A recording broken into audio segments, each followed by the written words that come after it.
Oi, eu sou a Kátia, eu sou psicóloga e eu vim compartilhar com vocês um pouquinho sobre a minha história de vida, a minha trajetória acadêmica e falar um pouquinho sobre o artigo que eu escrevi. Dentro da minha trajetória de vida, tem alguns pontos, sim, que eu considero comum com quem vive a realidade nas favelas. Um dos pontos é a questão da criação, né? Eu sou filha de mãe solo, a minha mãe ela tem 6 filhos, 4 ela criou sozinha. A minha criação, ela teve ajuda financeira aí do meu irmão mais velho. E outro ponto que eu considero comum é a questão das barreiras, das dificuldades para acessar e permanecer no ensino superior. Eu sou da cidade de Iraquara, Iraquara fica na Bahia, e especificamente eu não sou da cidade, eu sou da zona rural de Iraquara, da comunidade de Boca da Mata. Lá eu vivi até os meus 15 anos, dos 15 para os 16 eu tive o desejo de ir para a cidade vizinha para poder para poder concluir o ensino médio. E dentro da minha realidade não era possível estar na cidade se não fosse por meio de morar e trabalhar em casa de família. Então lá eu vivi por 6 anos, né? Trabalhei como doméstica, como babá, diarista, garçonete até. E quando eu concluí o ensino médio, eu fui cursar o técnico de enfermagem e logo que eu terminei a enfermagem eu voltei para minha cidade, fiquei um período e em 2013 eu senti que era hora de vir para São Paulo para poder fazer faculdade. Tinha a possibilidade de ir para Salvador, mas para mim foi mais fácil quando eu recebi o convite de minha tia, que reside no Capão Redondo, para poder vir morar com ela. Eu vim, fiquei um período e logo eu fui morar e trabalhar também em casa de família, né? No primeiro ano que eu estive aqui em São Paulo, eu fiz isso. E assim que meu Corém chegou, que me deu a possibilidade de trabalhar em enfermagem, eu fui trabalhar na assistência domiciliar, que é conhecida como um home care, né? Um ano depois, um ano e meio mais ou menos, eu entrei na faculdade, né? Mas na faculdade particular, que era que me possibilitava trabalhar durante o dia e estudar à noite, né? Então esse foi o meu percurso para poder acessar o ensino superior. E na faculdade eu tive a oportunidade de fazer o estágio de prevenção ao suicídio voltado para universitários, né? E esse foi o meu primeiro contato com o tema.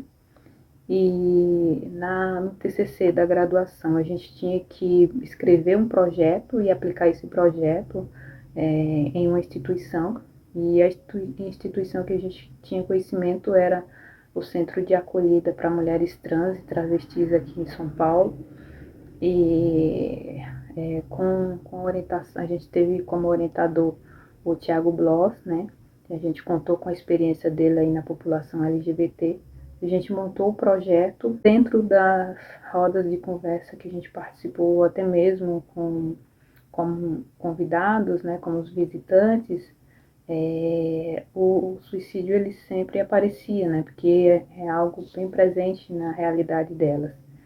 E em uma dessas rodas de conversa teve uma fala que me impactou, né, que foi até que me influenciou a continuar com o tema no TCC da pós-graduação do Vitarelli, que foi quando uma das meninas citou a questão do suicídio entre elas, e que se a gente imaginasse o suicídio na população geral, era como se a pessoa estivesse dentro de um poço, né? Essa foi a fala delas. E que para a realidade delas, é imaginar que esse poço existia um buraco além, uma cova além. Então esse era o local que ela estava, um buraco para além do poço. Então essa fala me impactou, né? E quando eu fui escrever o meu TCC, o Vitarelli, eu achei que eu deveria continuar, mas que eu também tinha que escrever também falando um pouco sobre a especificidade das mulheres cis negras. Então eu fiz esse trabalho para falar das especificidades dos dois grupos. Então o título do meu trabalho é Mulheres Trans, Travestis e Cis Negras da Exclusão ao Suicídio, né? Eu falo da exclusão como um fator que pode contribuir ou potencializar para a ocorrência de suicídio nessa população, né? Exclusão essa que essas mulheres percorrem aí durante todo o ciclo vital dentro da sociedade, né? E aí para as mulheres travestis, a partir do momento que elas revelam, né, para os familiares quem são, como se sente, aí sim dá-se o início ao ciclo de exclusão, que abrange a família, a escola e, em consequência, o trabalho, né? E em todos esses espaços elas vão sofrer diversos tipos de violência, né? E para as mulheres cis negras, as experiências de exclusão têm como fator principal o racismo, né? O racismo ele vem aí presente diariamente na vida dessas mulheres, né, como uma barreira que interfere na questão da autoaceitação, né, que vai impedir uma boa qualidade de vida, e principalmente no que se refere a empregos com salários dignos, a questão do acesso à escola, serviços de saúde de boa qualidade. As mulheres trans e travestis negras, elas são maiorias no ambiente, na rua, né? São as que mais estão inseridas na prostituição. E eu falo também lá no meu trabalho que a rua também é um espaço que não é livre também de exclusão, né? Na questão, né, sobre a importância de falar sobre a saúde mental na diversidade. Eu vejo que não tem como falar sobre saúde mental sem falar da diversidade. Se a gente imaginar, né, a gente fazer uma linha do tempo, há pouco tempo a compreensão de saúde mental era voltada apenas para a ausência de um transtorno, né? E aí logo que veio a proposta de reformular esse pensar, né, trouxe aí a questão da reestruturação, né, no conceito de loucura, né, transformando assim, tirando o foco do transtorno mental e ampliando para as questões de cidadania, né, e inclusão social. A questão da inclusão também, né, a inclusão ali no período manicomial, a exclusão era tida como um mecanismo de cuidados da saúde, para cuidar da saúde mental, né? Se excluiu o indivíduo no sentido de cuidar, né? E com a reforma psiquiátrica isso mudou, trouxe para o indivíduo o direito à cidadania, né? E sobre a questão, né, de como eu vejo o acesso à saúde mental na diversidade.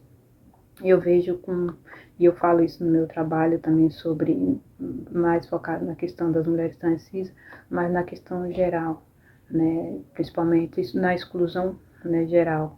Eu vejo que o acesso à saúde mental, ele é comprometido justamente pela presença e manutenção dos estigmas, dos preconceitos, quase sempre produzidos pelos próprios profissionais da saúde, né? Então, a presença de preconceitos realizados por profissionais da saúde impede barreira para que a população, principalmente na questão da diversidade, faça essa procura, né? Que tenha esse acesso. Falando da questão da vulnerabilidade social, né?